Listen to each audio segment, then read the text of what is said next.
Hi, I'm Sherry Chandler, a full-time instructor at Muskegon Community College. Thank you for joining me for this presentation of the data I've gathered to compare student learning outcomes as measured by student grades in general psychology courses across 3 modes of instruction: face-to-face, flip hybrid, and online. I will also discuss some of the student characteristics that may factor into student outcomes and possible instructional and institutional responses that could increase the likelihood of student success. Let's begin. Here is an equation I've created from a review of the literature on college student completion, retention, and attrition. To ensure adequate academic ability, students are required to have earned ACT, SAT, or ASSET scores reflecting a minimum of 10th grade reading prior to enrolling in a college-level class. Within factors of efforts and time a student commits to coursework is a complex formula including student expectations based on course characteristics such as mode of instruction, online or face-to-face, and the course discipline. Is it chemistry, statistics, or in this case, psychology? Student time also includes the student's alternatives, such as work and family responsibilities, or their priorities of an active social life, rather than committing time and effort to coursework. Instructional and institutional factors include instructional presentation and amount of course content and pace, the frequency and quality of assignments and feedback, as well as student support services and resources at the institution. Though acknowledging the importance of all of these factors for student outcomes, I am narrowing my focus today to the mode of instruction and student characteristics. Here is a graph for you to complete.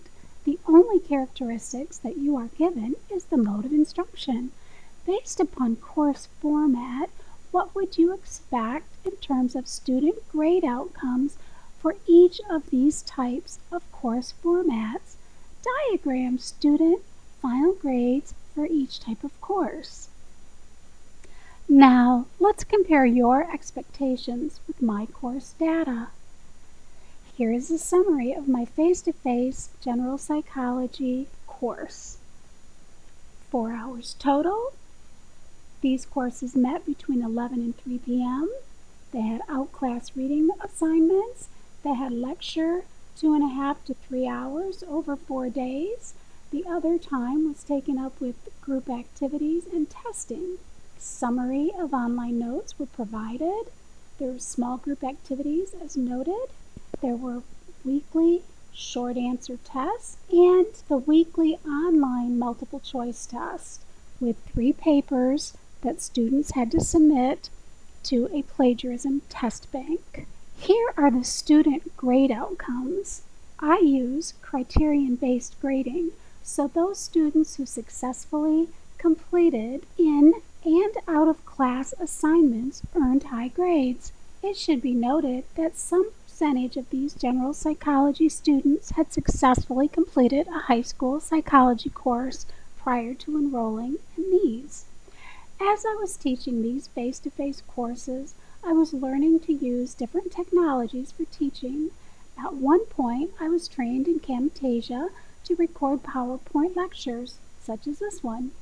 I thought that if I created course lectures and made them accessible to students in our course management system, that this would offer students more instructional time for study outside of class. Then I created flip hybrid courses, thinking that now that they have my lectures and short videos, I would use class time for group practice, activities, and short essay testing. So here's a comparison with my face-to-face course and my flip hybrid course. The difference is the lectures were now outside of class. Here are the comparisons of the two course format grade outcomes. Using multiple regression, the student A, C, and DEW, or drop, E, and withdraw grades between the face-to-face and flip hybrid courses are statistically different, with an alpha level of 0.01. Is this similar to what you diagrammed? Teachers often assume more of the responsibility for the learning process, and students depend on this model of learning. So I experienced student pushback and resentment in the online course. Students' performance dropped, as you saw. It was much flatter with higher drops and E's. And students evaluated the flip hybrid course much lower than they did my face-to-face courses. Here is a summary of the online course. The online data is not yet complete. I have 2 classes in this data that I took the current scores with 5 weeks left to go in the course and figured them into the data I already had. So I've not yet run statistical analysis on this data.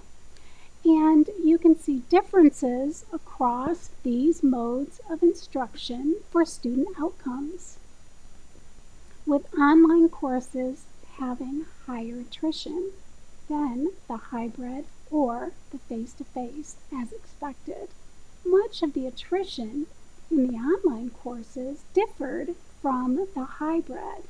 In the online, the student drops were very high in the first 2 to 3 weeks, with many students not submitting any coursework, versus the hybrid. There was an increase in drops from about the middle of the course to the end of the course. To undermine the drops in the beginning of the course for online students, I did send out syllabi and open the course several weeks before the start of the semester.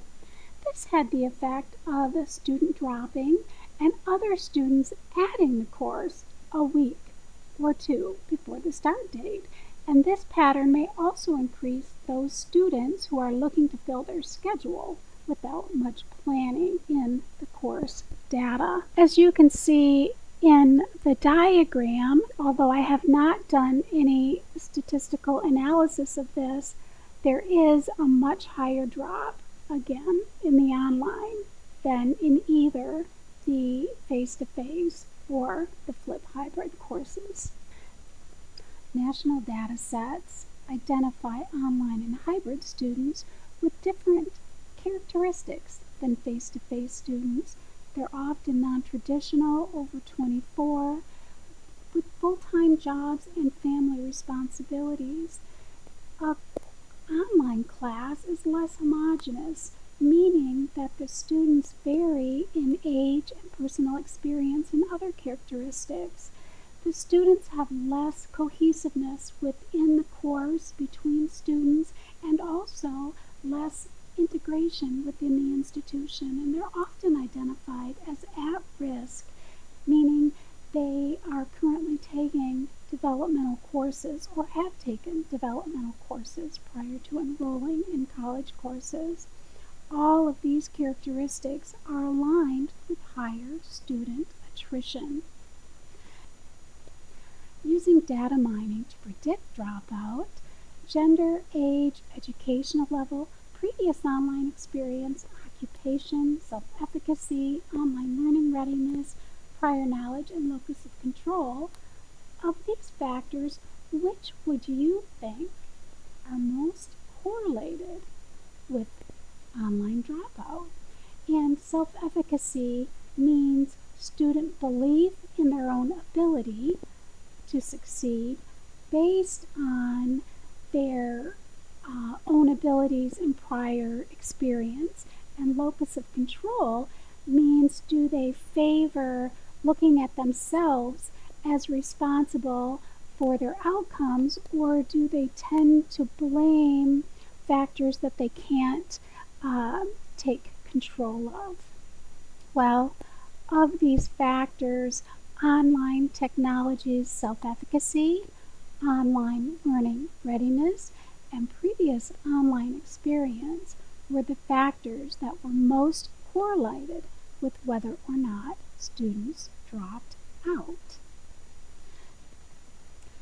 Successful students in online courses report that using self-regulated learning strategies accounts for much of their success in school. Self-regulated learning strategies would mean which study activities are effective for learning what kinds of material and when should they be used. According to the College Board Annual Survey of Colleges and from IPEDS databases, students need more discipline in online courses, and there is lower retention in online courses. Studies indicate that students can be taught to be self-regulated learners by acquiring specific strategies that are successful and enable them to exert control over their behaviors and their environment. Self-regulated students continually ask themselves, does this strategy work for me? And does this strategy work for this particular situation?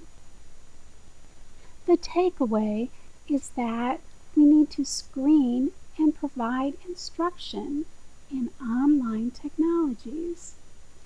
We need to provide instruction perhaps in self-regulation and self-discipline prior to enrolling students online.